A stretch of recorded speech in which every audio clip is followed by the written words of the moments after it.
Hi everyone, it is Samini, your favorite MFT, and I'm coming to you with episode 1 of the Heartbreak to Healed series. This is going to be phenomenal, guys. I'm telling you, if you haven't already subscribed, please make sure you click on that link and subscribe. Please, follow this platform so that you can stay informed. There are going to be so many great things that I will be bringing to you, and hopefully, we will be able to connect in a way that it helps you to transform things in your life and use them to your best benefit. So let's get started. So episode 1 is like getting to it, right? So we're just going to go straight for it because we know that heartbreak is something that is very, very difficult. Most people in this world have dealt with some type of heartbreak. And like I said in my intro video to this series, heartbreak does not just come from relationships ending. It could come from, the loss of a loved one, a loss of a friend. It could come from distance. It could come from just, lifestyle changes and things like that. And so sometimes we get stuck in our emotions, and it's hard for us to transform those things into something that is more conducive for us. So I'm hoping that this series really helps you to be able to move from heartbreak to healed, and you can thrive and become the best version of yourself.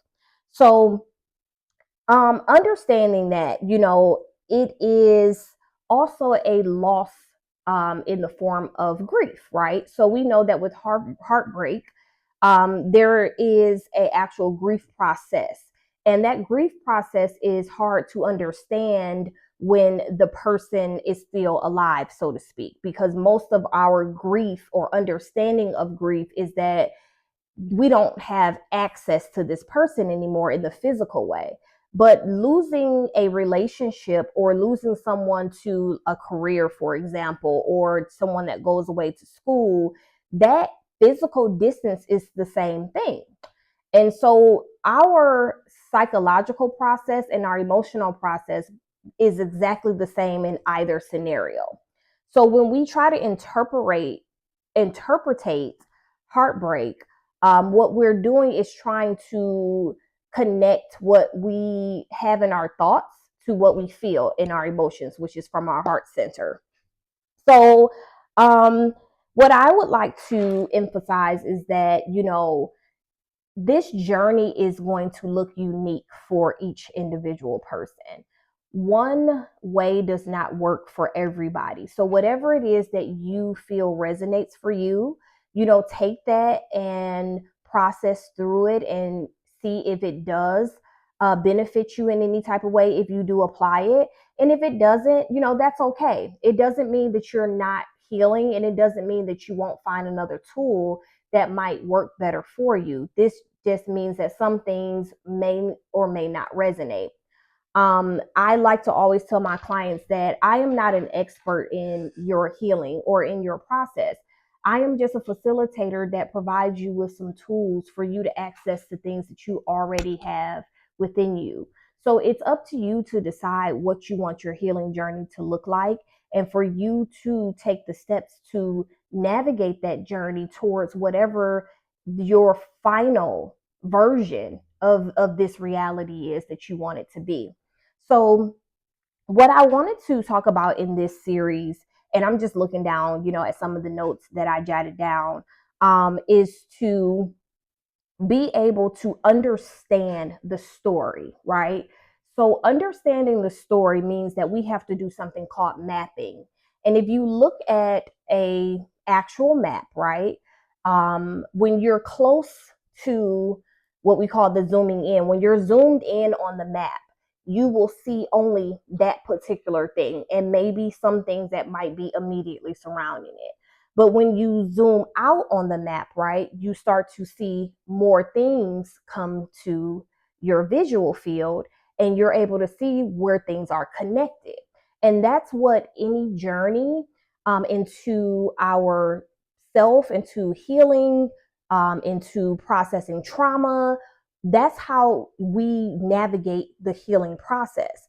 So, mapping out your story is where we first try to identify what is the story that I am telling myself about what has happened. What is my understanding of it, right? So, when we do that, what it does is it helps us to see things in a larger scale. And we use that, of course, from our perspective. So if you're in at this point where this relationship has ended or something has changed and you're feeling, this loss or this grief. And sometimes you can feel grief and you can feel loss even if the person is still physically there. So heartbreak doesn't necessarily mean that you're physically disconnected from someone. You could be going through this and still be with this person or still, be connected to this person. So either way, this journey that you are taking to heal yourself is really about you. It's nothing outside of yourself that will change how you navigate your journey unless you choose to allow it to. So when you think of mapping out your story, the first question I always ask is, what am I telling myself about what has happened, right? So, whatever that story is, and I'm just going to say, for example, if you are telling yourself, this person hurt me, this person did this to me, this person um, caused this to happen, this person is treating me this way, those connotations are going to cause you to have certain emotions that are going to be personalized towards yourself. When we personalize a story, and create an emotion, that's what ends up happening when we internalize those things that have happened externally. So it causes us to take someone else's choices and make them personal to us, when in essence most people are a reflection of themselves outward. So we are always ourselves pushed outward, meaning how I feel about myself, how I view myself, how I value myself, is going to be how I show up in the world. It's going to be how I push myself outward. I can maybe go to work and put on a mask, and I could be the top earner, the best employee, the best boss, whatever it is that you may, uh, you know, identify yourself as in the career sector. You could be a totally different version of yourself in these temporary situations.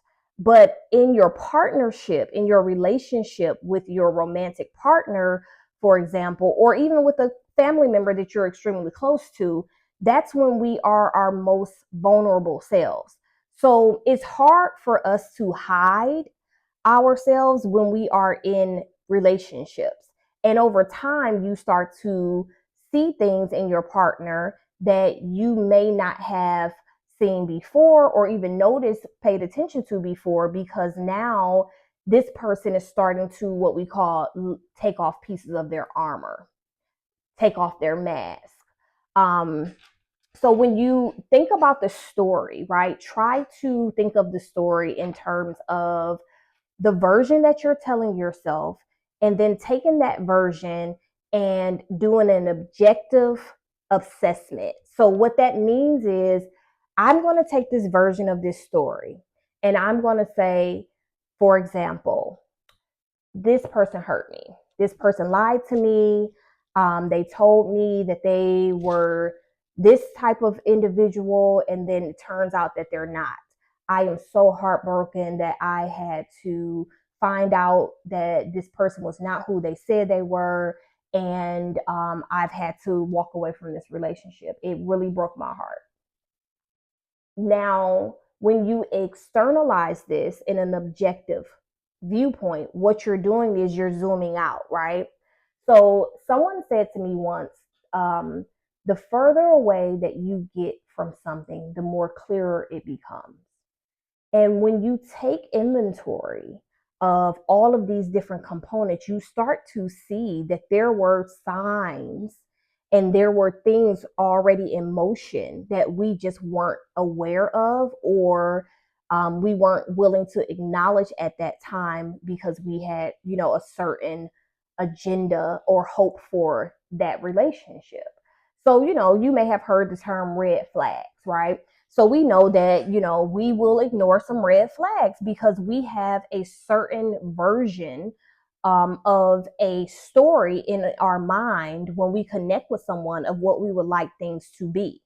And so sometimes what happens is the story that we visualize is totally different from the reality that's actually happening. But we will continue to try to show up in a certain way in hopes of influencing this story to take place that we really want to happen. If two people get on the same page, then that could possibly, come into fruition. But what happens is if we do not take true inventory of people when we first meet them and we're starting to get to know them, then we create a false identity for that person. And then when that person doesn't live up to that expectation, we then feel like they did something to us. Now, there are some people who will pretend to be a certain way in order to gain access to you. That's different. There's a big thing, with narcissism in the world. A lot of people are, going around like, this person is a narcissist. This person is that. And that is true. There are people who do suffer from narcissistic personality disorder.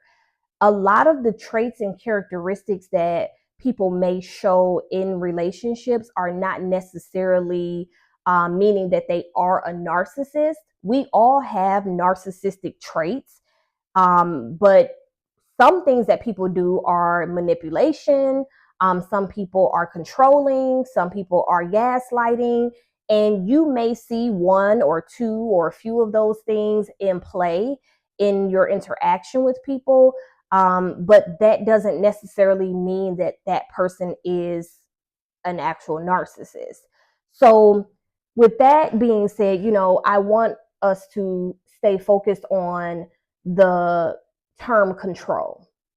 We only can control how we allow things to affect us, meaning that if something happens in our world, we get a choice. And there's a split second when this event occurs where we get to decide, am I going to react this way to that, or am I going to react that way? Your interpretation of events that happen in your life is directly tied to your past experiences. So, how you were raised, who you were around, the people who impacted you, the things that you experienced in your life, all of that is part of who you are and why you interact with people the way that you do, why you perceive the world the way that you do. So, if you think about control, there's no point in time where you can control another person and do it in a safe way. There's no such thing. Most times when people are being controlled, they are brainwashed, they have lost their autonomy, they have completely surrendered themselves to this other person's ideal, and that is abuse and that is bondage. But when you think about in terms of communicating with a partner or having protest behavior where we're pretty much having an adult tantrum trying to get our partner to meet our needs. So that could be, I'm argumentative, I'm being super defensive, I am, giving you this cutoff energy where I'm not talking to you, I'm not interacting with you, I'm probably not even giving you sex because I want you to change something. That is still considered controlling behavior.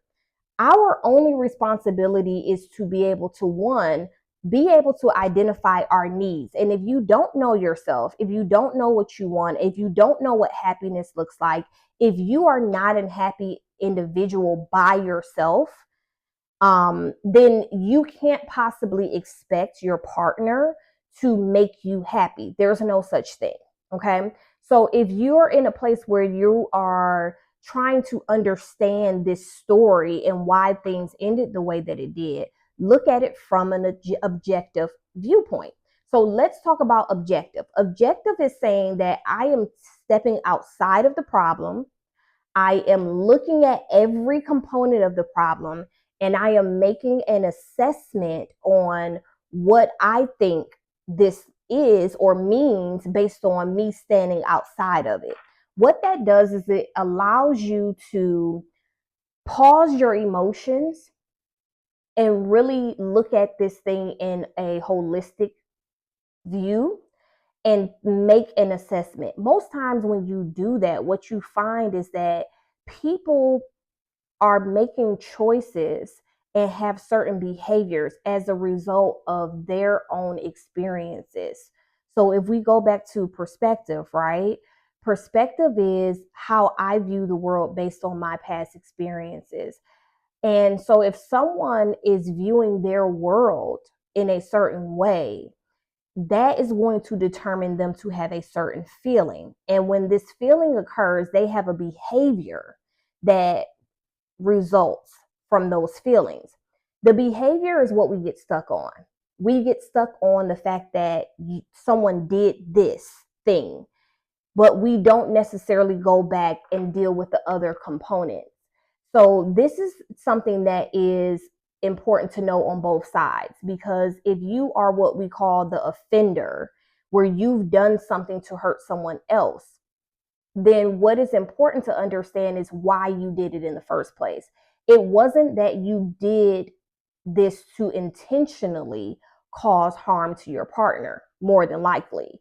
It is because you were looking for some type of escapism from that negative emotion that you were feeling about any particular thing. It could be that you were feeling inadequate during this period of time and you didn't know how to articulate that to your partner because you did not want to seem like you weren't showing up in your relationship, or you didn't want your partner to feel like that you were letting them down.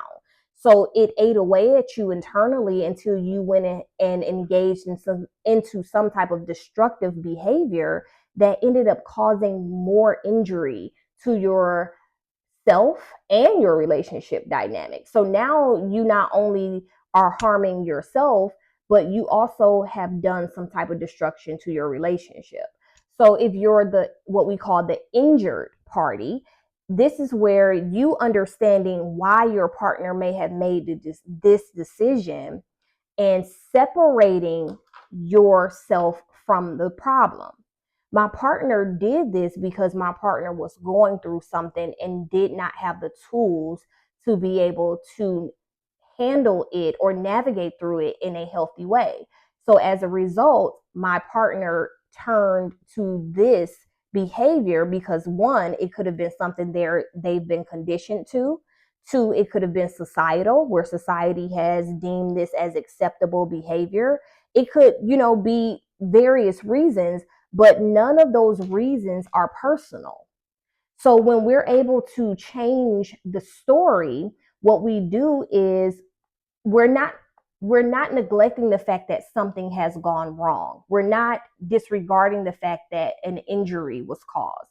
We're not dismissing our emotions here. What we're doing is we're setting aside how we feel about the problem and what we really know to be true about the problem. And so we're separating the two, right? So when you do that, what it does is it changes how you feel about it. And when you change how you feel, now you can change how you respond, meaning these external behaviors that you're having. And that could be you isolating yourself. That could be you shutting people out in your life that you normally interact with. That could be you not being focused in school or at work.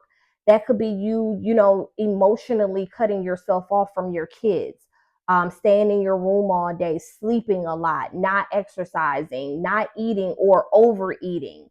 That could be you being very snappy with people, meaning, that your tolerance level is super low. And now, you are short with people or you don't have a lot of patience. Whatever your behavior is, if that behavior is not a benefit to your well-being, then that means that you're internalizing this problem, and now it is exposing itself in an external way. So the heartbreak to healed journey is so important, because you healing isn't about you letting someone off the hook, or you not holding people accountable. What this is a gift that you give to yourself so that you are not carrying other people's burdens.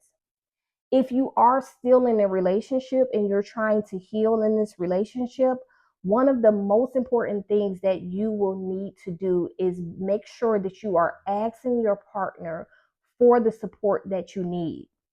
Some people will say, well, this person hurt me and I shouldn't have to tell them how to fix it. I shouldn't have to tell them that I need reassurance or I need them to do this.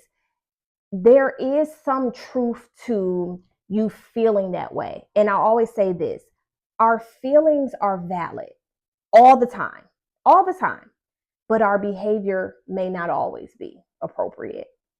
So if you can be accountable for your part in this process, what that means is that you still have to be able to show your partner what you need by first giving it to yourself. If you think that your partner is supposed to know what you need, you are telling yourself a lie. There is no way that someone outside of yourself knows what you need. We can change what we need at any given moment. That changes. And so if you're not communicating your needs to your partner, if you're not showing up for yourself in that same way that you say that you need things, then you are not really looking for your needs to be met. You're looking for someone to rescue you. And so if we learn to take control of our own healing, what we do is we are able to teach people how to treat us in a healthy way without trying to control, without trying to, what we say, give negative reinforcement, meaning I'm going to do something to make you treat me right. I'm going to stop talking to you until you come to me in the way I want you to. But if you're not identifying what that looks like, then how is your partner going to show up for you? And some people will say, well, I've been saying this for years and we've been going through this for years, and now this has happened. I definitely don't want to have to explain to them all over again what I need. They should know that by now. Depending on where people are in their lives, depends on how they're able to receive information and wisdom and understanding. So when someone gets a revelation, we just don't have the control over that. I could be in a certain place in my life where I want certain things and I can foresee certain things. I can maybe intuitively know certain things, but my partner might be in a different space. Their reality might be different. And if I chose this partner and I'm choosing to navigate this life together with this person, then I'm also choosing to accept that where they are could look different than where I am. And in order for us to get to a same, level.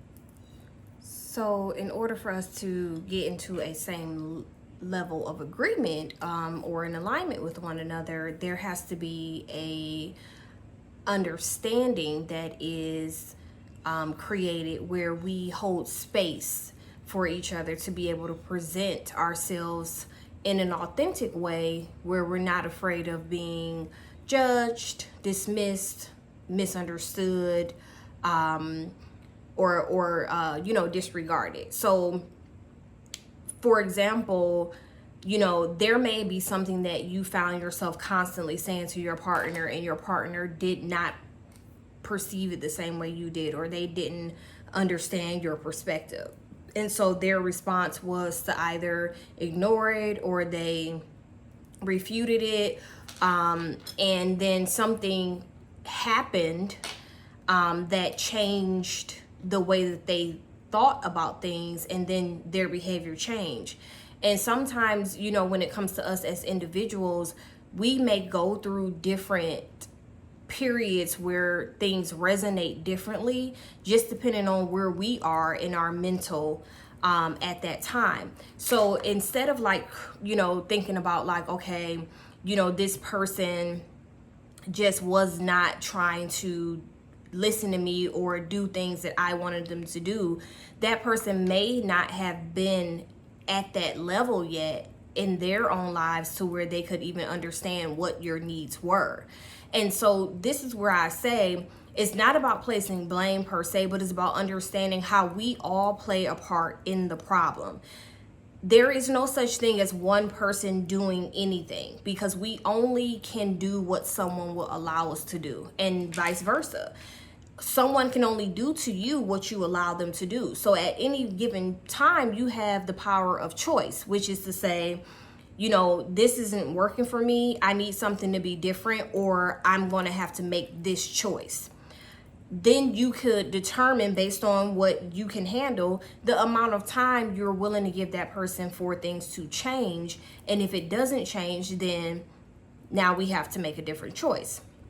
But since we are, talking about healing from heartbreak, I want to get back refocused, because I know I kind of trailed off a little bit there, to where we currently are. And these are more so things that would have been preventative if we would have been aware of them before this happened.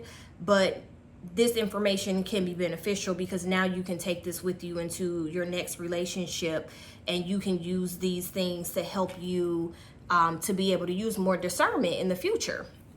So what I wanted to do is kind of just take a pause and recap a little bit, so that we can kind of, get back to the focus of what this healing journey needs to look like. So we're talking about mapping out the story.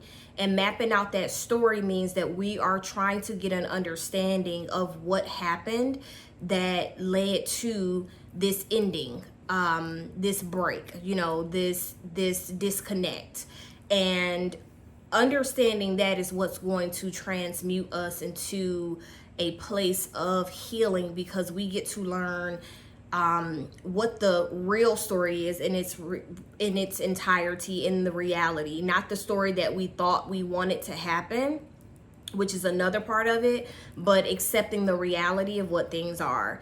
Understanding that most people are projecting themselves onto us. And when we say project, it doesn't always have to be a negative thing, but when you're looking at negative behavior and you know that there was nothing that you have done to contribute to someone acting adversely towards you or doing something that could harm you, then most times that's an indication that someone is acting out. They're projecting themselves outward. So a reflection of how I feel about myself is going to be what is being displayed in my reality. If the story of what you wanted to happen did not happen, what is that story of what you wanted it to be?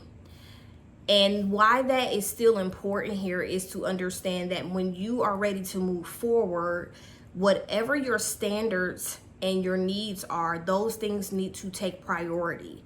We talk about deal breakers, we talk about non-negotiables, we talk about having a list that you want in, as far as qualities and stuff in a partner.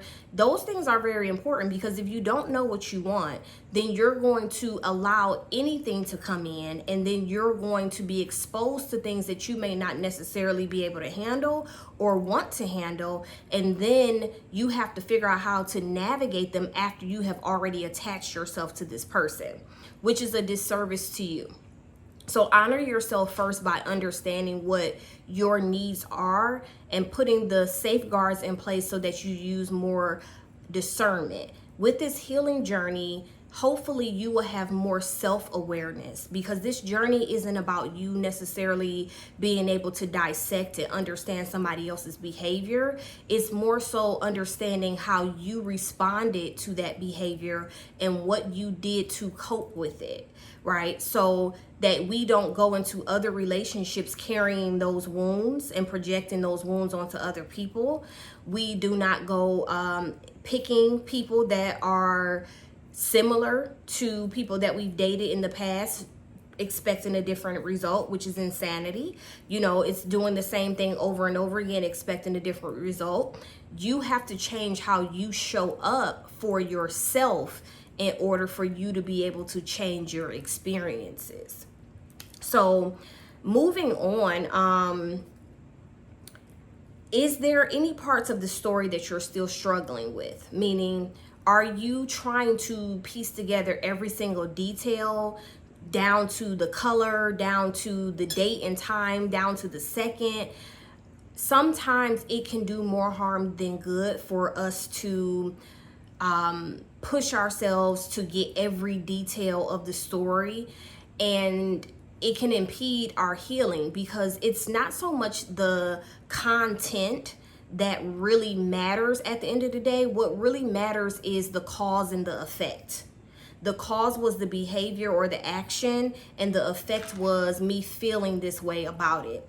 All of the in-between stuff may not be as important as you may think it is, because it can sometimes add insult to injury. So I want to encourage you to, not dig too much into the details, but focus on the cause and effect more so. And how can you reframe this story into a healthier version? So reframing the story into a healthier version is saying something like this. And this is after you've done all of this work to try to understand, to map it out, to objectively, remove your emotions from it and do an objective assessment, to you not internalizing things, but understanding how this person was projecting and how you may even responded. Sometimes we allow things to happen and don't say anything right away because we're hoping that how we show up will influence someone to change their behavior.